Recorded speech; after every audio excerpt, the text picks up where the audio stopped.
Om Namo Bhagavate Vasudevaya. Om Namo Bhagavate Vasudevaya. Om, I bow to the Lord Vasudeva. Joy to you, friends. This is a famous passage or sloka, stanza in the Gita. 69. That which is night for the unenlightened is day for the yogi, and that which is day for ordinary people is night for the yogi, who perceives the inner reality. Well, the meaning here is that it's several-fold. First of all, obviously, the yogi, usually it's easier to meditate at night because then things are quieter. I remember living in a section of San Francisco many years ago, and it was pretty quiet. It was removed from the main traffic, and yet even so, at night, when I can't say that it was more quiet outwardly, it was much easier to meditate because people's minds were not restless. People's minds were asleep. And I would feel the peace of the town in a way that I couldn't feel it normally. And so it's quite true that meditating late at night is a good time to meditate, especially if you live in crowded areas, because you'll find it easier not to be bothered by all people's restless desires, materialism, and so on.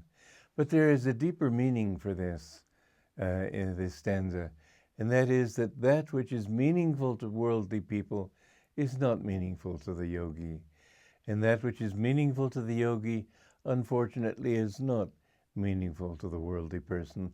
I remember trying my best to show a friend of mine the logic of seeking God, and he finally said to me, you know, it may be very fine, but I'm just not interested. So what could I do? People have to come on their own. This is what used to, when I was new on the path, I was really so thrilled with these teachings. I wanted everybody to hear them. I thought if they hear the logic of it, they'll surely embrace this truth. But I found that you can lead a horse to water, but you can't make it drink. They have to become thirsty. That's why that saint, when a boy came to him and asked to be his student, and the saint took him down to a river and held his head under water for a little bit longer than the boy wanted. And when he brought him up, he said, what did you want? And the boy, gasping, said, air, air, I wanted air. And the saint said, when you want God that badly, come back to me. But in a way, it should be that way with the spiritual path. And yet, if anybody can be turned a little bit in the direction of seeking truth, surely that's better than nothing. And so I keep trying. But I know in my heart that I will only succeed with those who already know what I'm trying to tell them. You can't teach them anything. You can help people to remember the truths that they long for. But until they long for it, they won't hear them. There are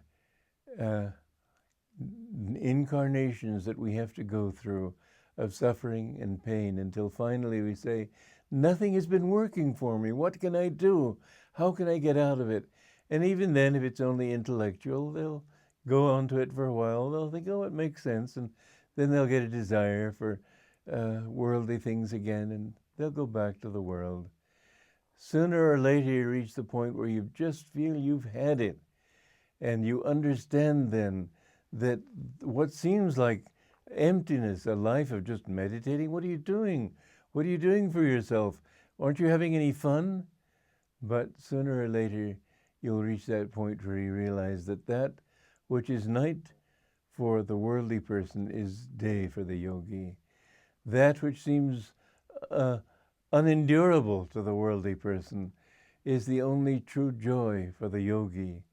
This is not the definition of joy, but you will find that those whose values change in a spiritual direction, they no longer are interested in the things of this world.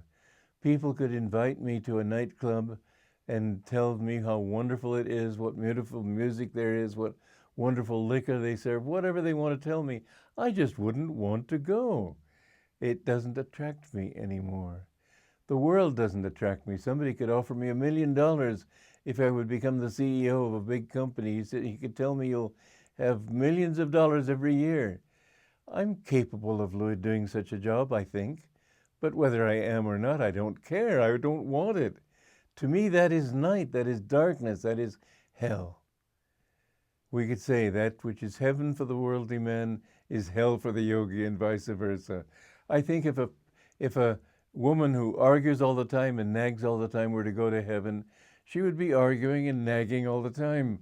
That's why it would be better to be in hell with a few wise men than in heaven with fools.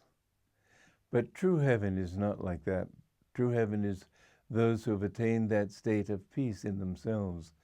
That's why there is a barrier between these different planes of consciousness. Artists go to artistic heavens. Spiritual people go to spiritual heavens. People who love beautiful music go to heavens where music is enjoyed. You are attracted there where your own vibration and magnetism draw you. And when you wish for spiritual things, then the things of this world just don't hold any appeal anymore.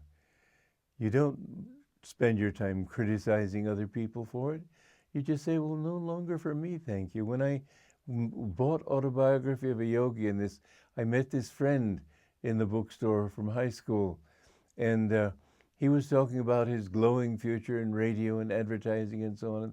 The more he talked, the more I hugged this book to my chest. I thought, you can have it, but I don't want it. And so when you seek God, you will find that it's not a strain living in God. It's not a strain thinking of God. It's not a strain to meditate and love God. It may be a bit difficult in the beginning because you have to change your habits. But once you're into it, then the only thing that's worth doing is that. And you're perfectly happy just being absorbed in the inner bliss. So that which is seemingly pleasant to the worldly person is hell to the yogi, and that which is heaven to the worldly person, that which is heaven for the yogi, is something unthinkable, unendurable. What the worldly person would do, the first thing he'd do going into an ashram of a saint would be, so what do we do here for excitement? How can we stir up a little fun? That's not yoga. When to the peaceless, how is happiness possible?